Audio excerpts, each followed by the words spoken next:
제가 사실 그 남편 몰래 있는 돈이 6천, 7천 사이거든요. 네. 그건 남편이 몰라요. 그러면 이거를 네. 제가 지금 엄마 명의로 5천을 빼돌리면은 상관없어요? 그 거래 내역. 자, 예금이 얼마 정도 있어요, 지금 정확하게?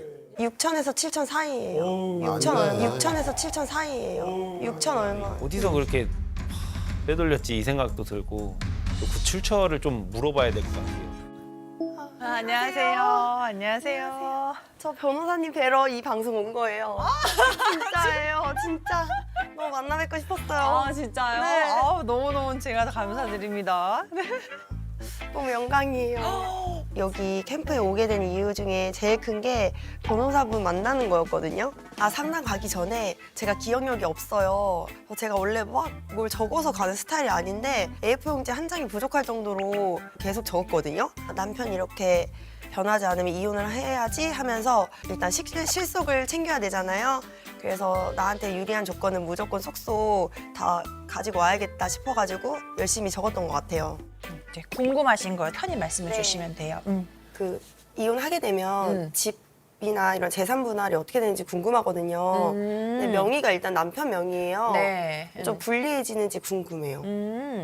명의자가 남편이라고 해서 불리한 건 없어요. 없어요? 근데 다행이다. 일단 명의가 남편으로 되어 있다고 다 남편 것도 아니고 내 명의로 되어 있다고 다 내 것도 아니에요. 네. 그러니까 명의가 중요한 게 아니고 그 집을 매수할 때, 네. 살 때 누가 돈을 얼마나 보탰고 그리고 대출 원리금 상환을 어떤 돈으로 어떻게 했고 그리고 결혼 생활이 얼마나 됐고 이런 것들이 다 종합적으로 영향을 미치는 거거든요. 근데 일단은 집 자산이 한 전 정도 가치가 있나요? 그렇죠? 네. 대출이 한 정도 있대요. 3억 4천 정도 가치가 있는 거거든요, 집에. 네. 분양가는 어떻게 냈어요? 대출을 받으셨고. 네, 대출을 받았는데 이제 양가의 지원을 조금씩 조금씩 받아서. 네. 근데 공동으로 형성된 재산이긴 하네. 그러면. 네. 예. 그러면 재산 분할 대상이 될 수밖에 없어요. 네. 예. 그걸 빠지진 않아요. 집 명의도 남편으로 한 게 대출을 신경 쓰고 싶지 않고 받아본 적도 없고 전 받기가 싫어요. 남편 의지로 오게 된 거거든요, 이 집을. 네. 그래서 대출이 생겼잖아요. 전에 서울 살 땐 대출이 없었는데 네. 그럼 이 대출은 어떻게 되는 거예요? 남편 명의고 저는 대출을 받지 말라고 했는데. 가령 3억 4천이 아파트 가치잖아요. 근데 그중에 만약에 내 기여도가 뭐 30%다. 그러면 나는 남편한테 1억을 받고 남편이 그 집도 가지고 대출도 갚는 거예요. 명의대로. 그 집을 갖는 거예요? 그거 집값은 명의대로. 계속 오를 텐데. 그쵸? 제가 그런 생각을 못 해봤거든요. 그래서 생각이 이래저래 많아졌어요. 그래서 만약에 내가 아파트 지분이 가지고 싶다 하면 대출도 가져와야 돼요? 그렇죠. 그래서 내가 그걸 가지고 변호사님 그럼 집만 가져오고 대출을 안 가져오고 아니요. 저 지금 문득 생각이 났는데 그러면 이제 집값이 오를 거잖아요. 그걸 대비해서 내가 일단 3억을 다 가져갈게. 집값이 오를 거잖아. 너는 거기 살고 오르면 그걸 가져. 이건요? 똑똑했죠, 조금. 집값은 계속 오르고 있으니까 똑똑했죠. 생각 못 하셨구나. 재산 분할은 현재 시점 기준이에요. 현재? 그러면 5대 5예요, 그러면? 아니. 5대 5도 아니에요? 네. 지금 결혼 생활이 우리 7년, 7년이요. 7년이잖아요. 네. 제가 알기로는 7년 이상이 되면 이제 5대 5라고 들었거든요. 네, 그래서. 저도 나름 알아봤어요, 만나기 전에. 나름 공부를 했어요. 몇 년 지나서 무조건 5대 이거는 너무너무 잘못된 정보예요. 아니구나. 알려줄게요, 주변. 일단은 중요한 건 5대 5가 무조건 나오는 상황은 절대 아니라는 거예요. 남편이 좀 더 높을 것 같아요. 제가 봤을 때에는. 네. 5대 5라고 당연히 생각했는데 재산 분할에 있어서는 저는 불리한 입장이다 하니까 나 돈 뺏길 수도 있는 상황이네 하면서 계속 속으로 걱정했어요. 일단 제 생각에는 네. 와이프가 경제 활동을 이제 전혀 하지 않았지. 안 했기 때문에 결혼한 지가 지금 한 6년? 네. 근데 이제 그 중에 5년을 안 했으니까 와이프가. 네.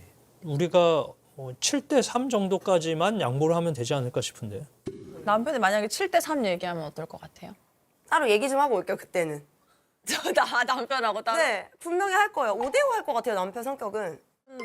남편 성격이 5대5랄 것 같다고요? 네, 남편 성격이. 이제 상담 전에는 제가 한 뭐 8대2 정도까지 생각했고 와이프 좀 단순해서 5대5 얘기했을 것 같습니다. 그냥 막 꼬치꼬치 내가 잘못했어, 네가 잘못했어 하면서 할 성격이 전혀 아니고 귀찮아서 5대5 할게요 이렇게 할 것 같아요. 그래요. 근데 우리가 또 재산 분할할 때는 현실적으로 안 그렇게 되거든요. 안 그럴 그럼 것 차를 줄게요. 아버님 명의거든요. 차를 줄게요. 아버님 명의 차는 원래 아버님 건데요. 내가 주는 게 아니고 원래 아버님 건데. 네네네. 궁금한 게 있는데. 지금부터 최종 조정을 시작하겠습니다. 김승호, 조예솔 부부 입장해 주세요. 안녕하세요. 개선이 될 수 있을까 지금 솔직히 불가능하다고 생각합니다. 단지 욕을 제외하고는 잘 해왔던 엄마잖아요. 빨리 내가 원하는 거를 찾아야겠다 생각이 들었어요.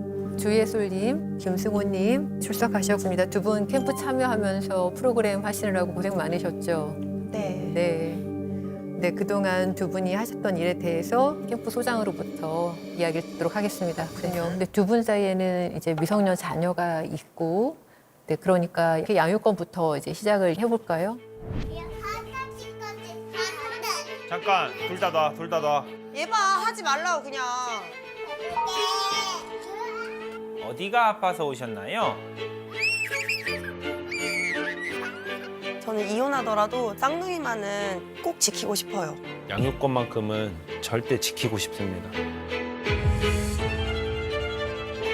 그 양육비는 그래서 어떻게 생각하시는 거예요? 사실은 저희가 남편의 소득이 얼마인지 정확히 알지 못합니다. 그래서 양육비 산정표를 기준으로 해서 책정할 수는 없었고요. 현재 지금 지급받고 있는 생활비가 200만 원이어서 말씀드리고 있습니다. 저희 지금 남편분 뭐 세전으로 하면 월 어느 정도 되시죠? 급여는 한 400 정도 되는 것 같고요. 400 정도? 네네. 많아도 150 정도가 저희는 타당하다고 보거든요, 보면. 그리고 양육비 자체가 어느 정도 나가세요? 애들 위주로가 거의 200이에요 그냥. 네. 그래서 저희가 그걸 그 다 말씀드린 게 썼는지 여부는 상관없이 일단은 200을 그렇게 허락 받아서 쓰신 거네요, 보면. 네. 만약에 승호님이 아이들 키우게 된다라고 네. 하면 양육비는 어떻게 하실 거예요? 저도 뭐 법적으로 그 정해진 만큼 최대치를 요청하고 싶습니다. 하지 마요. 네. 아니 자기는 받는데 왜 여기는 받지 마? 어느 정도 그 사람 인성이 딱 보여지는 것 같고요. 그래서 받아야 되는 상황이 온다면 저 진짜 최대치로 요청할 예정입니다.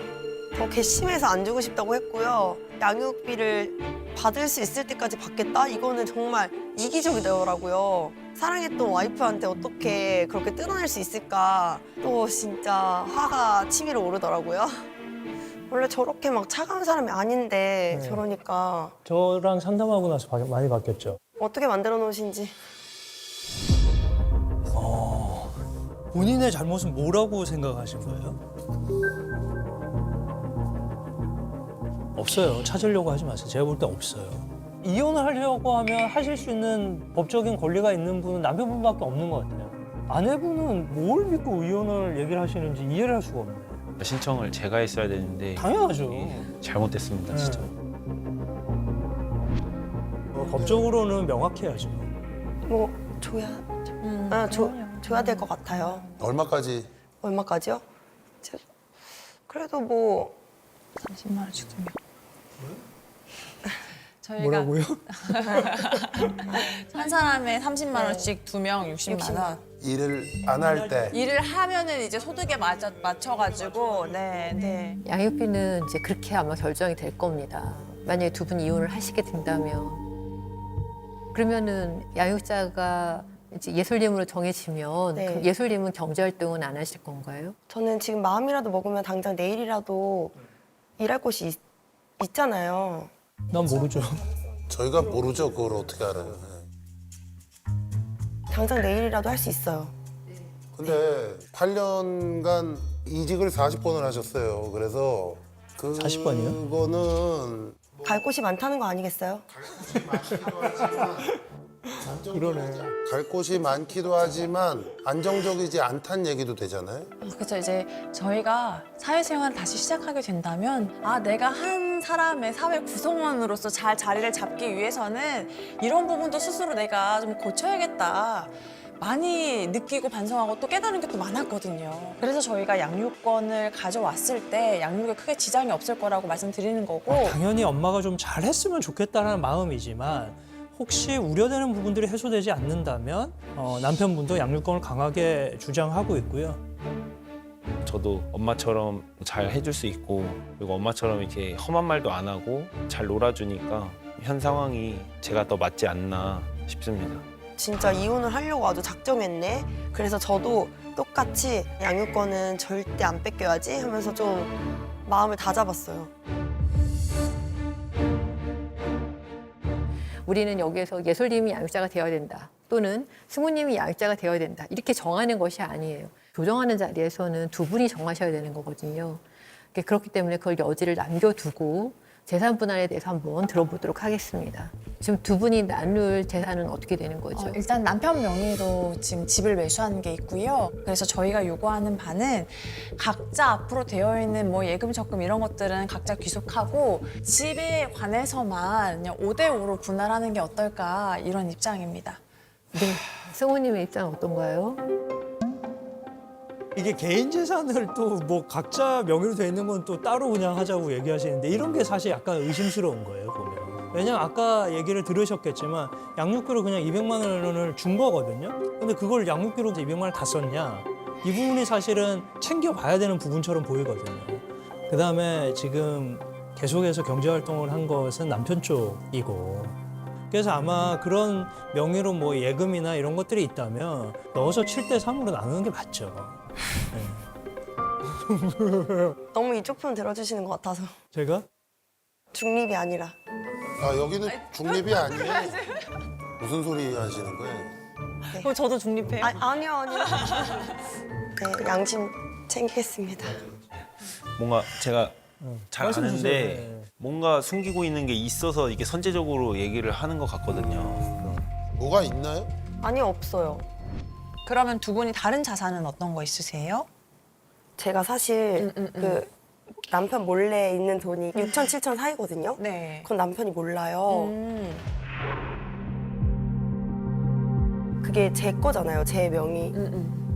어떻게 되는지. 그것도 다 분할 대상에 포함되는 거예요. 가령 정확하지 네. 않지만 내가 확인을 했더니 결혼 전에 한 3천 있었고 결혼 후에 3천이 네네. 모인 것 같아. 그러면 결혼 전 3천은 빼 그게 아니고 결혼 전에 있었던 돈을 쓰지 않고 계속해서 축적해서 늘려나갈 수 있었던 건 남편이 나한테 생활비를 줬기 때문이잖아요. 그러면 분할 대상에 포함되는 거예요. 그러면 이거를 네. 제가 지금 엄마 명의로 5천을 빼돌리면은 상관없어요? 그 거래 내역은? 거래 내역도 다 나와요. 이미 늦은 거예요? 빼돌리기에는? 궁금해서. 뭔가 좀 퍼즐이 맞춰질 것 같습니다. 그게 의심이 됩니다. 근데 저도 7, 8년 동안 이직은 잦았지만 그동안 쌓아온 게 있거든요. 결혼 전? 네네. 결혼 전부터. 전부터 기간은 모르겠지만 결혼 전부터 걸쳐서 그때 모아둔 돈이 있으신 거네. 있을 수도 있어가지고 그거는 확인한 적이 없어서 그거는 그냥 제가 깔끔하게 그거까지 파면 너무 복잡하니까. 아니 근데 그거는 말이 안 되죠. 왜냐하면 지금 걸쳐서라고 얘기한다는 거는 같이 기여한 거니까 그거는 그렇게 얘기할 문제가 아닌 거죠. 그렇죠. 제가 모아둔 것도 200만 원 생활비가 부족할 것 같으니 이런 넣고 거는 그냥 예금까지 넣어요? 많으니까. 퍼즐이 맞춰질 것 같습니다. 그러면 예금을 넣고 5대5 해드릴게요. 뭘 해드릴게요? 뭘 해드릴게요? 자 예금이 얼마 정도 있어요 지금 정확하게? 6천에서 7천 사이예요. 어우, 6천에서 7천 사이예요. 6천 얼마. 그 열심히 모으셨네 그래도 되게.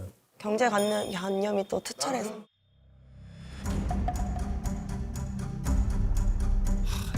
이혼 얘기 꺼냈을 때보다 더 충격적이고 이 생활비를 좀 줄여야 되나 이 사람이 어디서 그렇게 빼돌렸지 이 생각도 들고 또 그 출처를 좀 물어봐야 될 것 같아요.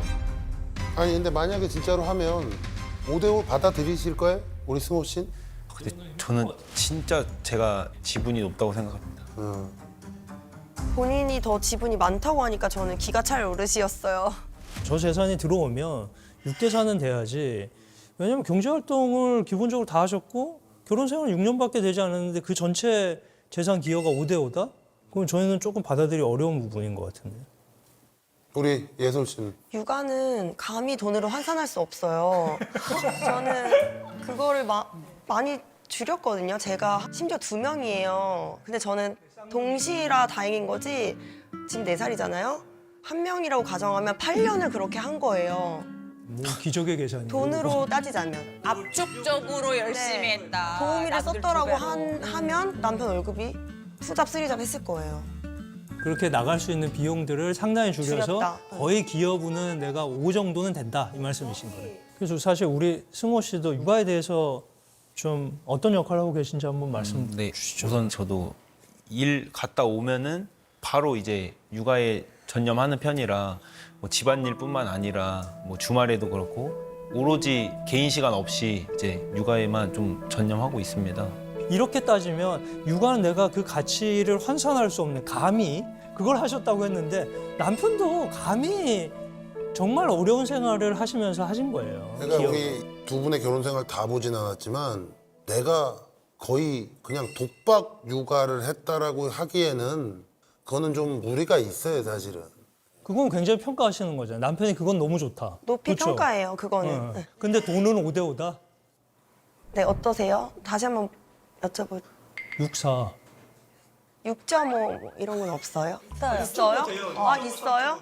6.5로 하면 안 돼. 7.5로 해야 되잖아요. 그쵸? 아, 본인 지금 얘기하고 싶은 게 5.5 대 4.5 아니에요? 맞아요. 5.5. 그럼 그렇게 할게요. 5.5.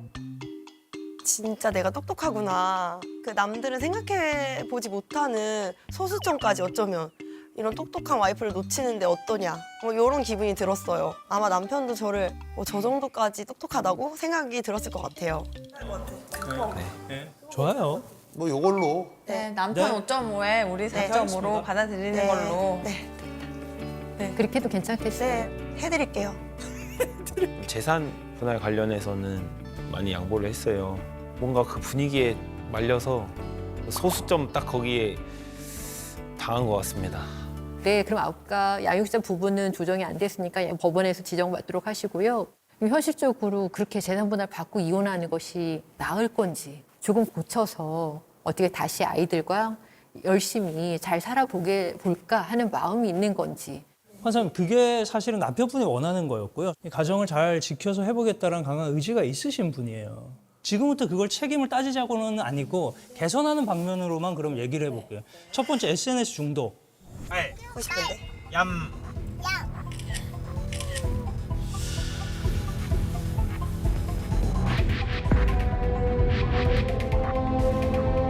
SNS에 시간을 얼마나 투자하시는 거예요, 아내분이? 잠잘 때 빼고 계속 한다고 보면 되거든요. 그러니까 뭔가 부족했나 봐요. 낮에 한 게 부족해서 밤에 또 SNS 하고 보통 한 2, 3시 막 이때 자면은 결국엔 또 늦잠 자고. 이게 사실은 발단이나 원인이 돼가지고 다른 문제들도 결국에는 영향을 미치는 것으로 보이는데요, 그렇죠? 네네.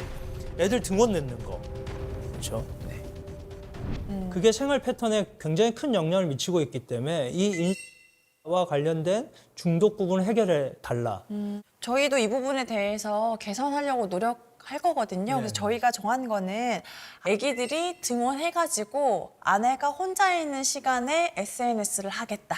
그 말인즉슨 애들과 같이 있을 때는 SNS 하지 않는다는 뜻이거든요. 게시물까지 조금 정리를 하고 가면 어떨까요? 게시물이 사실은 시간은 물론 그러시겠지만 굉장히 많이 올리시잖아요. 그건 게시물 아예 안 안 올릴 올려요? 의향이 있어요. 아, 그래요? 1개 정도. 스토리도 스토리는 5개 정도? 네. 게시물은 그래. 1개. 그러면 스토리 5개, 네. 게시물 이하, 1개. 이하. 5개 네네. 이하, 게시물 하루 1개. 네. 솔직히 스토리 5개는 좀 오바잖아요. 요즘 스토리 5개만 올리는 사람이 어디 있어요. 어떻게 해야 될지 사실 지금도 머릿속이 복잡해요. 그러면 그렇게 네네. 네, 좋습니다. 그렇게 우리도 노력할 테니 저희도 요청 사항이 있어요. 아, 그 관련해서 네. 있어요? 네, 뭐가? 그게 뭐냐면 네. SNS에 그런 게 있잖아요. 좋은 글귀들. 네. 그거를 DM으로 하루에도 몇십 개를 보내거든요. 읽어보라고. 일하고 있는 와중에 그거를 꼭 읽기. 내가 보내는 DM, 그 좋은 글귀들, 뼈가 되고 살이 되는 말들이 그걸 읽기요. 그럼 몇 개 보낼 거예요? 그럼 양심상 응, 양심상. 5개? 아니 5개면 한 달이면 150개예요. 저는 근데 하루에도 보는 게 어. 진짜 한 500개가 넘어요, 저는. 그중에 추린 거니까 얼마 시간 절약이에요? 아니, 너무 좋은 건데? 어떡해요? 3개 할까요? 만약에 남편은 3개도 힘들다고 하면 몇 개까지 양보할 수 있어요? 하루 하나? 지가 보는 게 더 많을 텐데 내가 보낸 꼴랑 3개도 못 봐? 하고 좀 반박을 해볼게요. 그거는 좀 양보 못 할 것 같아요. 이거를 마냥 또 막 많이 보내면 보기 어려우시니까 하루에 3개 정도만 저희가 보낼 테니 남편이 봐주시면 우리도 SNS 줄이겠다. 애들 있을 때는 네. 안 하겠다. 어떠세요? 어떠신지요? 네네 충분히 가능하고요. 사실 저는 그냥 보고 그냥 무시하고 말았거든요. 근데 그거를 통해서 뭐 자연스럽게 대화가 이어져 갈 수 수도 있고, 있어서 대화의 주제가 될 수도 긍정적입니다. 그리고 두 번째. 두 번째는 아까 계속 말씀드렸지만 아이들의 생활 패턴, 사이클 이거를 이제 정상적으로 돌리자는 얘기예요. 엄마가 돌아가야 이게 되는데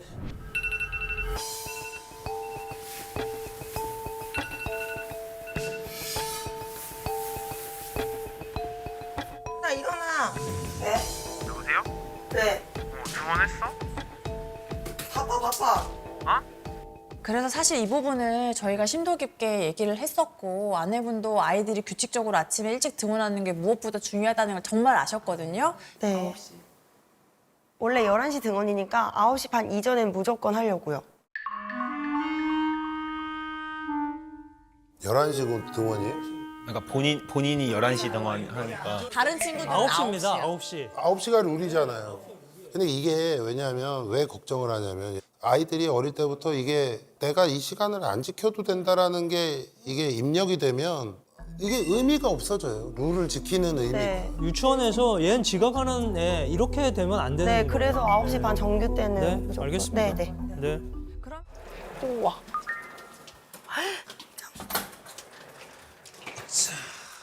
헐, 개쩐다. 우와. 헐, 진짜 좋다. 우와, 개쩐당. 오, 여기 진짜 좋다. 나 여기 앉아있을게 사진 좀 찍어줘.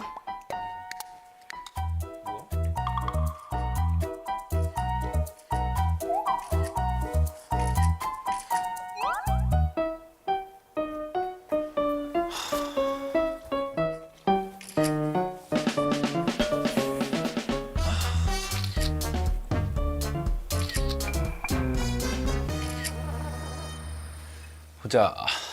이혼 숙녀 다이어리. 오늘 가사조사 마쳤잖아. 어땠어? 일단은 누구 한 명의 잘못이 아니라 둘 다 문제야, 둘 다. 우리는. 나는 문제 없는 줄 알았거든? 근데 영상 보니까 내 문제가 좀 많은 것 같더라고. 반성을 많이 했어. 고쳐야 될 게 많을 것 같아, 나는. 같이 하는 거지. 나도 그만큼 많이 도와주고. 근데 내가 막 100% 잘못은 아니야. 상황이 어떻게 이렇게 된 거지. 내 잘못은 막 많지는 않긴 해. 근데 이제는 그냥 놀랍지가 않아가지고 거기서 제가 또 얘기를 하면 엄청 또 흥분해서 막 화낼 게 뻔하기 때문에 그냥 대답을 아예 안 했습니다. 다른 부부랑 우리 중에 누가 제일 심각한 것 같아? 우리가 제일 심각한데? 우리가? 나는 우리가 제일 약해. 세 부부 중에. 아니야. 우리는 네? 우리는 별거 아닌데 문제는? 그럼 고쳐야 될 거 2개. 욕하는 거, 대화 안 하는 거. 그거면 끝. 그렇지. 고치면 될 것 같아. 이제라도 알았으니까. 대화하는 거는 좋아. 근데 봐봐, 애들 맨날 몇 시에 자. 내가 대화를 안 하는 게 애들도 늦게 잘 뿐더러.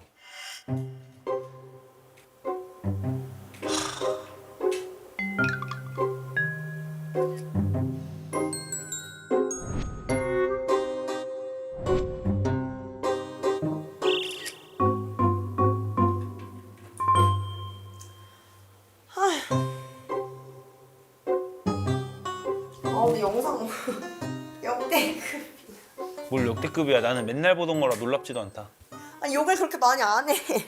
그 짧은 시간에 자기가 그렇게 많이 했다는 거야. 평소에 어떻겠냐 그럼?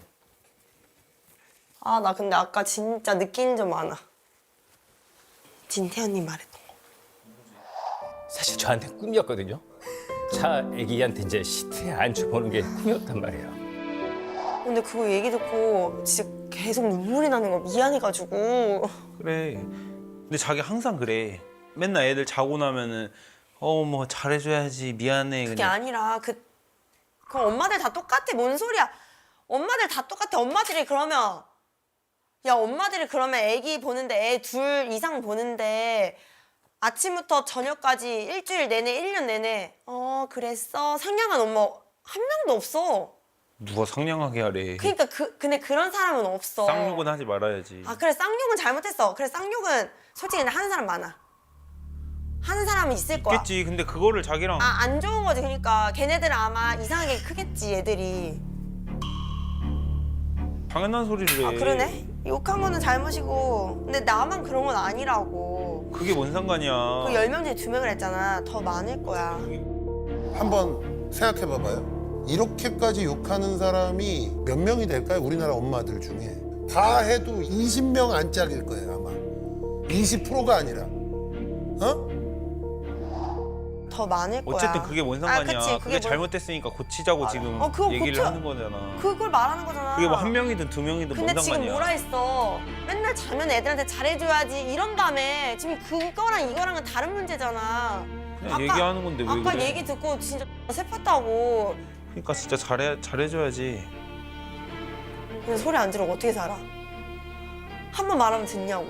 참다 여기까지 터진 거야. 이 상황 됐으면 아마 다른 사람들은 더 해. 나니까 이 정도인 거야. 내 정도 성격이 되니까 이 정도에서 멈추는 거라고. 솔직히 이거 나 욕할 사람 아무도 없어 이거 솔직히. 솔직히 동의 못하고 항상 얘기를 해보면은 그래요. 자기는 잘못한 게 없고 자기는 완벽한데 뭐 남편이 잘못했다 뭐 아니면 애들 때문이다 거의 이런 식이라서. 욕한 건 잘못이야. 근데 여태까지 과정은 모르고 딱 그 욕한 장면. 과정이 어땠건 간에 잘못된 거잖아. 그러니까 나는 이거야. 1부터 10까지 있잖아. 나는 9점인 엄마야. 그러니까 만점에 가까운 엄마인데 그 장면은 잘못했어. 원래 10점 만점에 10점인 엄마였거든요. 뭐 사달라는 거 다 사주고 해달라는 거 다 해주고 먹고 싶다는 거 다 해주고 하는데 제가 1점 그냥 깎았어요. 그거는 잘못된 거니까. 그거 말고는 뭐 다 잘하는 엄마는 맞으니까. 나는 이 한 잘못이 있어. 이 잘못은 잘못이야. 이 외에 모든 것, 다른 것은 다 잘하고 있다고 내가. 잘하는 건 잘하는 거고 이거는 별개지. 뭔 소리야? 이건 고칠 거야. 대화가 역시나 안 돼요. 뭐 어쩌라는 거야. 대화를 어쩌라고는 아니고 해주고. 대화는 안 된다는 거야. 뭐 어쩌라는 거야.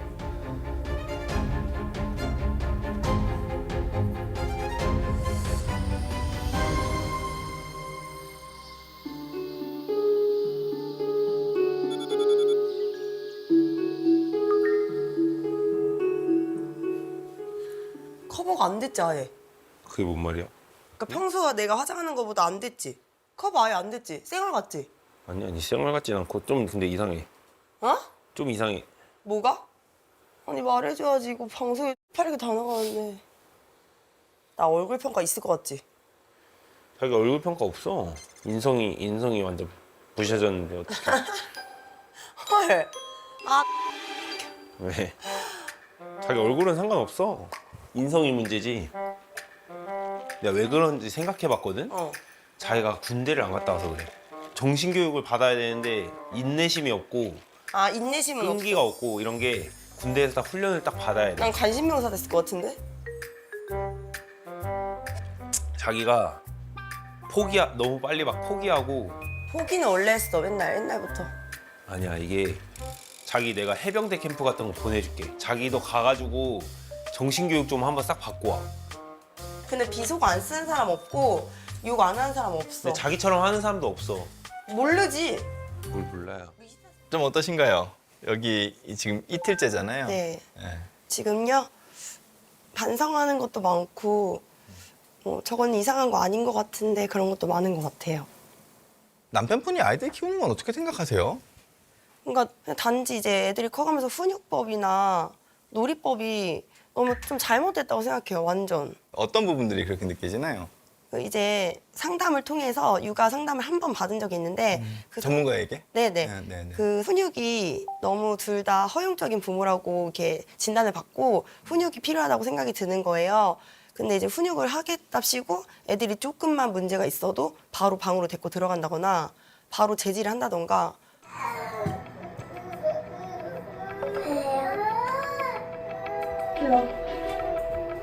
그러게 저는 안 맞다고 생각하거든요. 저도 딸을 키우거든요. 네. 훈육 그거 방에 들어가서 해야 되는 건 해야 되는 거예요. 제 딸도 막 울고 토하고 이러면은 제가 방으로 데려가요. 만약에 방에 들어가서 때렸다고 하면은 문제가 되죠. 아이가 울지도 않았는데 격리를 시켰다고 해도 문제는데요. 아, 네. 네, 그렇다 그러면은 아버지가 한 방식은 컨설팅에서 하라는 대로 한 거 아닌가요? 인생이라는 게 이론대로 되진 않잖아요. 유도리 뭐 그런 게 필요하잖아요. 그거에 맞춰서 상황에 맞춰서 조금 바꿀 순 있지 않나. 그래가지고 지금 아이들이 아주 어떻게 보면은 참을성 있게 떼쓰지 않고 잘하고 있나요? 왜냐하면 제가 아이를 보고 왔어요. 아, 네네네. 어때요? 궁금해요. 그러니까 아이가 워낙 밝아요. 애들 너무 예쁘잖아요. 네네, 너무 예뻐요. 너무 예뻐요. 너무 예쁘고 애들이 밝아요. 네, 맞아요. 그리고 어른들을 눈치 보는 것도 있어요. 눈치 봐요. 응. 네. 네. 안녕하세요. 안녕. 안녕하세요.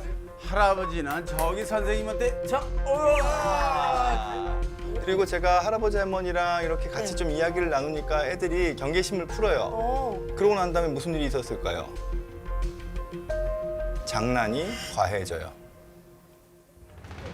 아, 그렇구나. 그럴 수도 있겠다. 같이 가니까. 우와. 왜 그럴까요?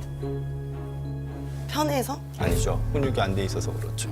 장난이 심한 거야? 본인들의 행동이 어른들에게 기분이 나쁠 수 있다거나 예의에 어긋날 수 있다는 거에 대한 교육이 안 돼 있어요. 훈육은 교육이에요. 네. 근데 저 애들이 저런 식으로 자라게 되잖아요. 네. 그러면 자기중심적으로 자라나요. 아, 타인을 이해 못해요. 공감 못해요. 그러면 애들은 사회적인 역할을 제대로 할 수가 없어요.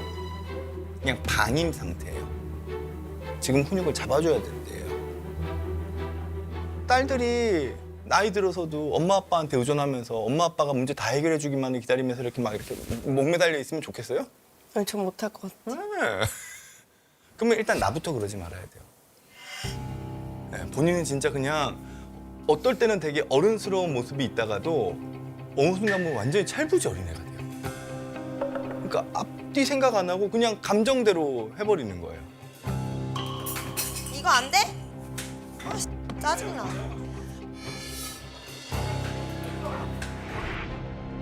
가심 가지 마.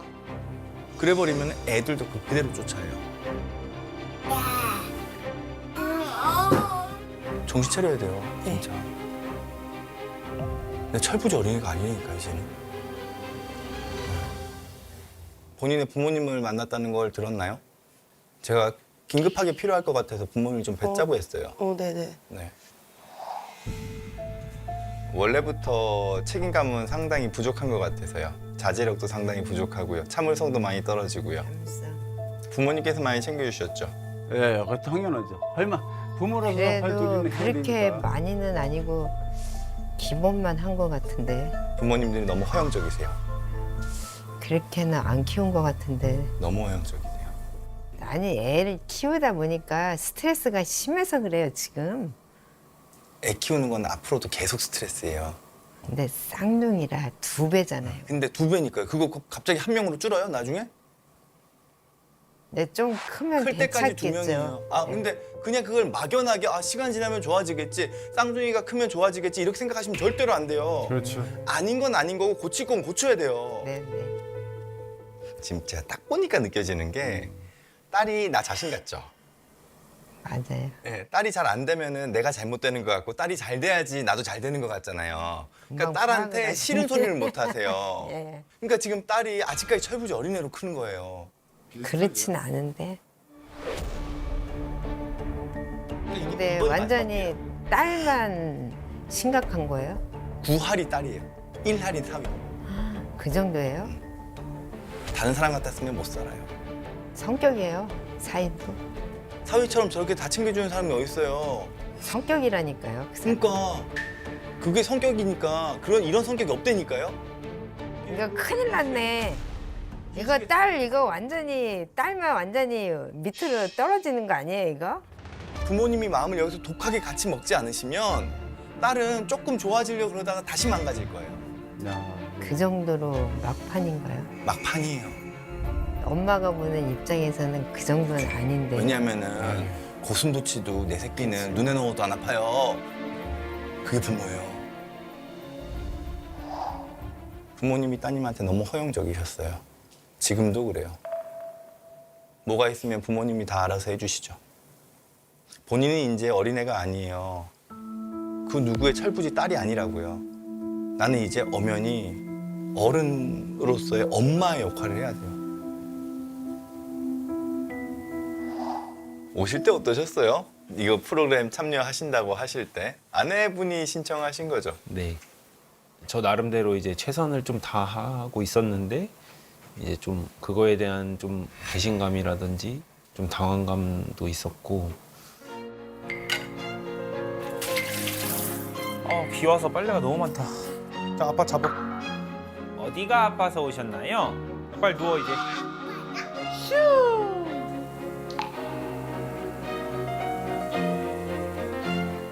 그러니까 남편분이 지금 어떻게 보면은 본인을 이 가정에 갈아 넣고 계신 것 같거든요, 저는. 일정 부분은 무리하고 계신 것 같고 혼자서 노전을 당한 느낌? 근데 거기다가 지금 아내는 남편하고 못 살겠다고 남편이 잘못됐다고 어떻게 보면 비난의 화살을 남편한테 쏟은 거잖아요. 억울합니다. 그래서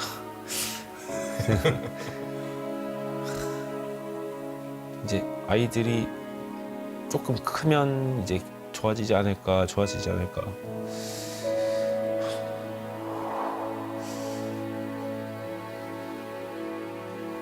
근데 그것도 잘 모르겠죠. 네. 억지로 하고 계신 거예요. 삼키면서 사셨던 거죠. 삼키면서. 지금 솔직히 아내의 역할에 대해서는 일정 부분 아주 기본적인 거 외에는 기대 안 하고 계시거든요. 맞아요. 마찰이 생기거나 좀 싸움이 될까봐 이게 계속 숨기게 되더라고요. 삼키고 덮고 피하고 안 보려고 그러고 그러다 보니까 대화는 점점 더 줄어드는 거죠. 그리고 나 혼자 다 감당하고 있는 거고요. 저는 사실 남편분에게 지적해드리고 싶은 건 네, 방관인 것 같아요. 내가 어떤 문제로 보이는 상황이 뚜렷하게 있음에도 불구하고 해결을 하려고 끊임없이 시도를 하는 게 아니라 이거 한 번에 안 되거든요, 원래. 네. 근데 그냥 어차피 안 될 거라고 하고 포기해버리고 뒤로 빠져버리세요. 그리고는 본인이 그냥 모든 걸 다 감당하고 감수하고는 내가 다 그냥 책임지고는 매몰돼 버리거든요, 내가 거기에. 얘기를 해봐도 이제 개선이 안 되니까 결과적으로는 방관하게 됐는데 이제 내가 표현하지 않으면은 상대방이 알 수 없겠다. 이제 좀 의사 표현도 확실히 하고 좀 대화를 많이 하려고 합니다. 그나마 다행인 건 남편은 무슨 문제가 있으면 그냥 본인 혼자 독박 쓰고 말아요, 그냥. 맞아요. 이런 남편 없어요. 이런 남편 없다고요. 남들 같으면은 지지고 볶고 싸우고 난리가 나죠. 근데 이 사람은 그냥 자기가 그냥 삼켜요. 아무리 써도. 어떻게 하셨지?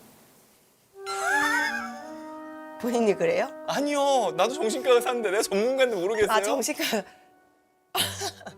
아 그래요? 저 육아 상담 선생님인 줄 알았어요. 아니에요. 정신과. 아 정신과 선생님이에요? 네. 그럼 저 정신이 되게 궁금하거든요. 여기 말씀하시지. 있잖아요. 저 어때요? 철부지 어린애라고요. 그러니까 이 철부지 어린애가 어른 역할을 하려니까 얼마나 힘들겠어요. 힘들어요. 그러니까 뭐 욕하고 네, 짜증내고 힘들어서. 네, 그럼 어떻게 해야 되겠어요? 애들 버릴 거예요? 아니요? 네, 그럼 내가 어른이 돼야지. 네. 내가 성숙해지는 수밖에 없어요. 성숙해진다는 건 내가 마음에 안 들더라도 감수하고 책임지고 삼킨다는 얘기예요. 남편은 그게 너무 과해서 문제고 너무 과해요. 아내는 그걸 너무 안 해서 문제야. 네, 맞아요. 맞죠? 맞아요. 네. 딱 맞아요. 그러니까 그나마 균형추가 맞았던 거예요. 네. 잘 됐네요. 근데 본인이 어른 수준으로 날 성장시켜야 돼요. 내가 힘들더라도 좀 참고 네. 예. 해야 되는 건 억지로라도 하고 그리고 내가 삼켜야 되는 건 삼키고 그게 어른의 모습이에요. 상담 중 거의 50% 이상이 저보고 철부지라고 하셨거든요. 제가 아직 성숙하지 않은데 애들을 어떻게든 키워보려고 했다니 네, 저부터 성장을 해야 된다고 생각이 들었어요. 일단은 검사하셨잖아요. 네. 검사하신 거에서 성격 특성에서 남편분 같은 경우에는 정서적인 부분들을 자꾸 억누르세요. 참아요. 삼켜요. 그리고 빈 부분들을 그냥 내가 희생해서 내가 하고 말아요. 그러니까 나를 소모시키는 타입이에요. 근데 이거는 어느 순간 내가 번아웃이 와요. 그럼 그때는 와르르 무너질 거예요. 네. 아내분 같은 경우에는 좀 더 복잡해요. 불안이 밑에 가장 깔려 있어요. 안 될 것 같다는 생각이 드니까 이게 비관주의로 가요. 그러면서 본인 스스로가 포기해버려요. 그게 참을성이 떨어지는 거예요. 네. 근데 여기서 나는 인정받고 싶어하는 욕구가 있어요. 총체적 낙원이네. 이게 성숙한 어른의 마음과 철부지 어린아이 마음이 있으면 이쪽이 좀 더 세서 그래요. 철부지 어린아이 마음. 이게 좀 더 어른의 마음으로 가려면 욕설, 네. 비속어. 죄송하지만 이건 그냥 넘어갈 수가 없어요. 네. 그 무엇보다 이 엄마의 욕설과 비속어를 아이들이 그대로 쫓아할 거예요. 아이들이 학교 가가지고는 그냥 욕쟁이가 돼버려요. 엄마 아빠한테도 욕구를 할지도 몰라요. 그리고 다른 걸 떠나가지고 본인 어찌됐건 너무 소중한 아이들이잖아요. 그래서 이건 어떻게 해서든지 고쳐야 돼요. 그리고 SNS. 포기하기 힘들죠, 그죠? 근데 그거 뭐냐 하면은 그냥 인생의 배설물을 쏟는 거랑 똑같은 거예요. 아, 그럴 수도 있겠다. SNS는 일단 비공개로 바꿔야 돼요. 그리고 어쨌든 좋은 얘기도 있겠지만 나쁜 얘기도 있어요. 그럼 이상한 얘기들밖에 내 눈에는 안 들어온다고요. 그러면 내 감정도 더러워져요. 네, 근데 그 사람들이 저를 욕할 거 아니에요. 그러니까 뭐 때문에 욕하는지 궁금해서 열어놓으려 했거든요, 일부러. 나에 대해. 남의 배설물을 굳이 본인이 아. 볼 필요가 있어요? 아니요. 굳이 내가 알지도 못하는 사람들의 공감, 알지도 못하는 사람들의 비난, 비판, 내가 여기에 귀를 기울이는 건 내 인생을 그냥 허비하는 거고 쓸데없는 배설물을 내가 또 모으고 있는 거랑 똑같아요. 저는 일단 이 자리에서 SNS를 비공개로 바꿨으면 좋겠어요.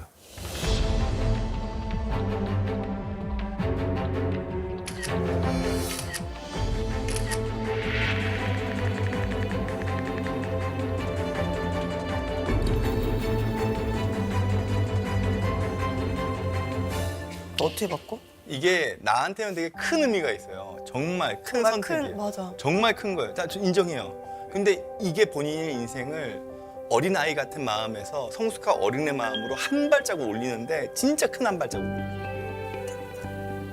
됐어요. 박수. 인정받았다. 인정 욕구. 좋아요, 또 그래서. 인정 욕구. 이건 대단한 거. 정말 네. 어려운 거예요. 좋아요, 그래서 기분이 또. 그리고 이거는 나한테 지금 필요한 거예요. 뭐 추가로 더 하시고 싶으신 말씀? 성격을 바꿔야 되긴 하잖아요, 그렇죠? 말투나 희생적인 건 맞는데 조금 성격이 좀 저랑 맞지 않잖아요. 좀 변해야 되는 게 남편도 있죠. 뭐 당연한 얘기인데요. 방금 이 질문을 한 거는 건강한 어른으로서의 마음일까요? 철없는 어린아이의 마음일까요? 그러니까 머리 안에서 끊임없이 생각해야 돼요. 네. 왜냐면 나한테 한 번 더 확인받고 싶은 거야. 그 철부지 어린아이가. 나만 문제가 아니라 남편도 문제가 있죠, 이거를. 그럼 머리 안에 항상 생각해요. 진짜 정확하십니다. 그리고 그거를 옆에서 같이 도와주셔야 돼요. 네. 같이 도와주시는 거예요. 네, 좋은 말씀 감사합니다. 그래도 시간이 너무 오버다. 어떡해. 그 다른 와이프들보다는 제가 지금 방금 것도 성숙한 어른일까요?